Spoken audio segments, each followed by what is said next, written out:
Some of you must be thinking, this has got to be a clickbait. This video title said, alcohol and drugs to making $100,000. And that's exactly what I'm going to be talking about today, which is how I went from drowning in a pool of liquor to popping Adderall, Molly, and ecstasy like Skittles and smoking methamphetamines to going cold turkey and making $100,000. It's that simple. It can't be that simple.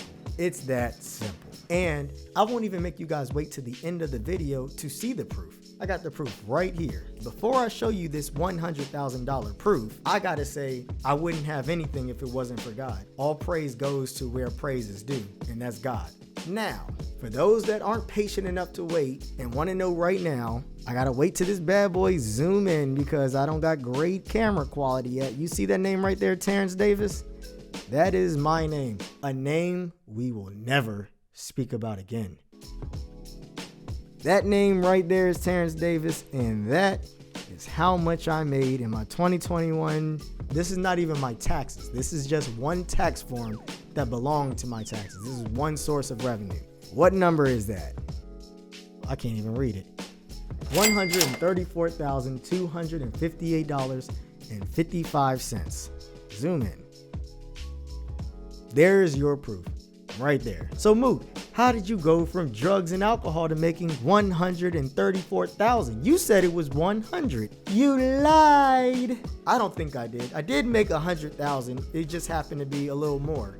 So how did you do it? Before I tell you, I'll be generous again. For those that don't want to watch the rest of the video, I'll just give you the two advice that I was going to talk about and just give it to you right now. The first advice that I would give you is do not focus on the finish line. You should pay attention to the journey leading to the finish line. Don't worry about the pot of gold at the end of the rainbow. Enjoy the rainbow.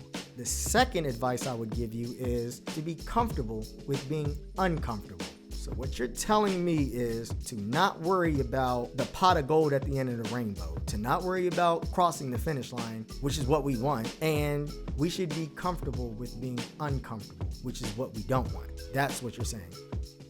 That's exactly what I'm saying. Yes. Proceed.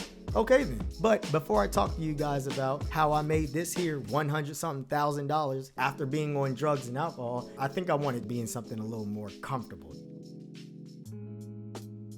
So Mook, how did you go from drugs to making $100,000? Well, remember the first tip that I told you, which was do not worry about the finish line. You should pay attention to the journey to the finish line. That applies to this video as well. We're not worried about the finish line. We're worried about how we got to the finish line, right? So where do we start? With alcohol. I had problems with alcoholism, which is why I got kicked out the military. I eventually decided to go into rehab because I needed to stop drinking. And during all those programs and behavioral counseling and rehab and all that, I started learning about meditation, mindfulness, and other practices to better understand my psyche, to better understand my behavioral problems. So I decided to cut out alcohol. But then I picked up drugs. I stopped going to school. I stopped working. I messed up some relationships with friends. And I started depleting all my money. Between Molly, Adderall, and meth, I started losing myself. Some people have to crash and burn and hit rock bottom before they can succeed or do anything better. But for some of us, there is no rock bottom. There's just an endless black abyss that just keeps falling. And you just fall until you either one, lose yourself, or two, you die. I had a choice to make. I can either choose to die or I can choose to live. I decided to live. But in order for me to live, in order for me to do something better, I need to change my mentality. How am I going to succeed in life if I'm destroying myself? How do I get to $100,000 if I'm high 24/7 and can't even keep a job or go to school or do anything? How can I make money if I can't even focus, if I don't even know what I'm supposed to be doing? That was my dilemma. I need some type of guidance. I need some type of idea, some type of goal. I need purpose.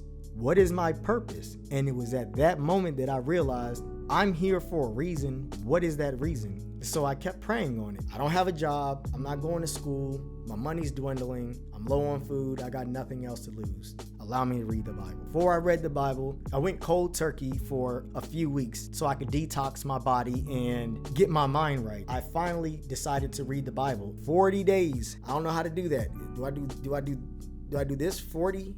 Is that 40?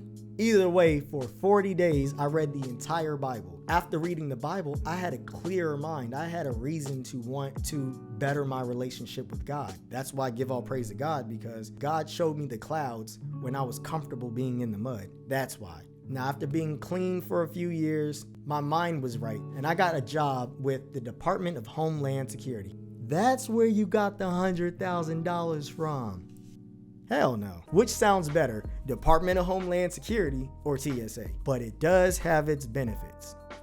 Just not that one. Now, it was a good job. It was decent, but I was only making about $500 plus a week. I heard about a warehouse that was opening up in North Carolina. I had some help getting a van, a cargo van, and I took it down to North Carolina to a warehouse that was going to be operating in logistics, and I could deliver packages. So I took my van down there and it got totaled. I got a car and it got totaled. It wasn't until I got my last van, I actually couldn't even get out except for the passenger door was the only way out.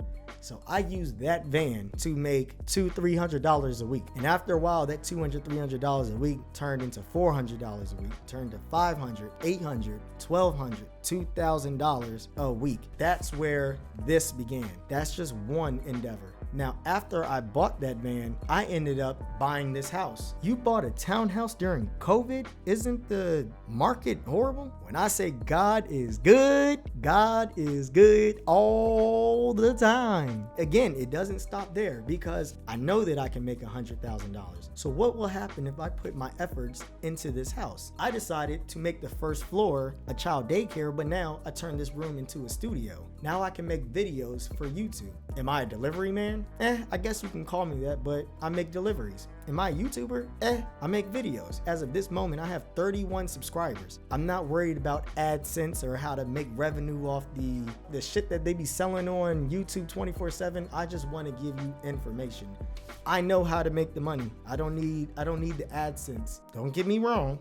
I would definitely take the AdSense, but that's not what I need. What I need is to continue making videos, be consistent, and make better audio quality sounding, better videos to portray what it is that I'm trying to say. And I keep holding this so you can understand this is advice from somebody that was smoking meth to making $100,000. If you want to know my secret, this is not the gold at the end of the rainbow. This is a coin. Instacart is another coin. Child daycare is another coin. YouTube is another coin. Video editing is another coin. I have faith. That's what catapults me forward, is my faith. I have faith and belief. Well, MOOK, I'm not a Christian. That's cool. Are you a Muslim? I'm not a Muslim either. Are you Buddhist? I'm not a Buddhist either. Are you Hindu? Do you worship Zoroaster? Are you an atheist? It doesn't matter what you are. It doesn't matter what your religion is. You gotta have faith in something, belief in something, the will to do something. You got to be able to change your mentality. Why? Because there's so much more to gain before you get to the finish line. And you got to be comfortable with being uncomfortable. That is the number one thing. Why? It's because there's going to be things that happen in your life that are tough. There's going to be hurdles. There's going to be obstacles. There's going to be opposition. There's going to be pushback. You got to be able to persevere. You got to be able to push through it. I know what it's like being addicted. I know what it's like being in trouble. I know what it's like being arrested. I know what it's like being uncomfortable. And I know what it's like to persevere. Move through it. You know what your goal is. You know what your purpose is. You know what your idea is. Move forward. If you don't know what your idea is, learn to meditate. Learn to practice mindfulness. Eat healthy. Go on cleanses. Minimize your distractions. I'm your friendly neighborhood niglet. I made $134,000. I think I know a little bit now.